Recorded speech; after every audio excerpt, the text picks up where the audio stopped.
after the Villa match, we got a chance to speak to Arne, who's really pleased about being back in the side because he admitted that sort of the relationship with Martin had broken down a bit. He wasn't playing.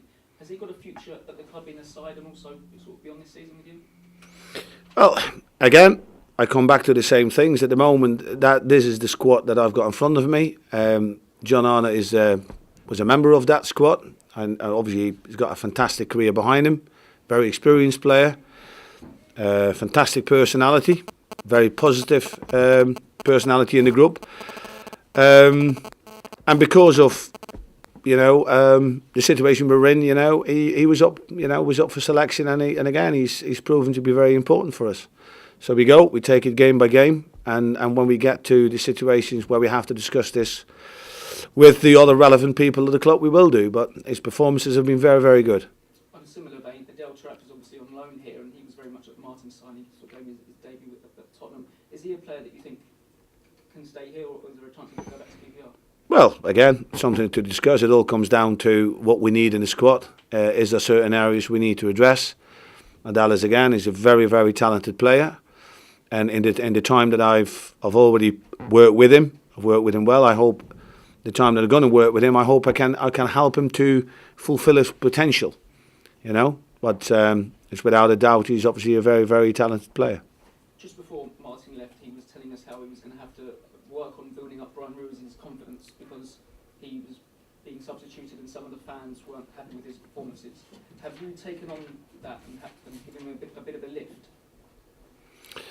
Yeah, I think like everybody has gone a lift. It brings everybody on, and sometimes in life with players they go through a bit of a bad patch and it doesn't go really well for them, and and that was the case a little bit with Bryan, and I can see where Martin was coming from, and everybody, no matter what you do, the same with players. It's confidence that drives them on, and sometimes you need to just protect them a little bit. And Bryan again is another very talented, creative player, a game changer, a game decider, if you like. And we had good chats about that as well. But again, look back to when he came on against Spurs. He could have earned a point for us when he came on, and that is what you want to. That is what you want to see. And like I said, there's so many games to come where all those players, have a role to play. He's going to be big news in the summer when England face Costa Rica. How much of a talent is he, and how afraid of him should England be?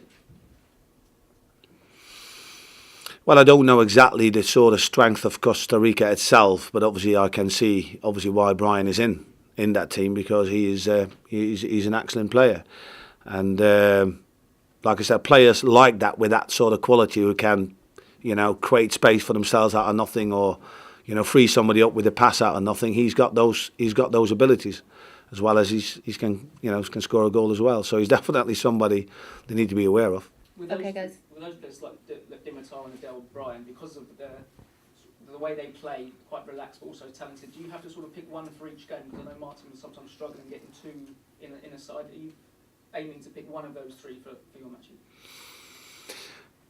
Well, it is balanced. That's the word you need to look for, and ideally you want players with having that sort of talent, but at the same time they know and can take the responsibilities that they have to take when you're out of position, but that's the word that goes with it, with those sort of players. So it's not necessarily what you have to do, but it's what you look to do, because making sure that realistically you got the best chance of getting a good result.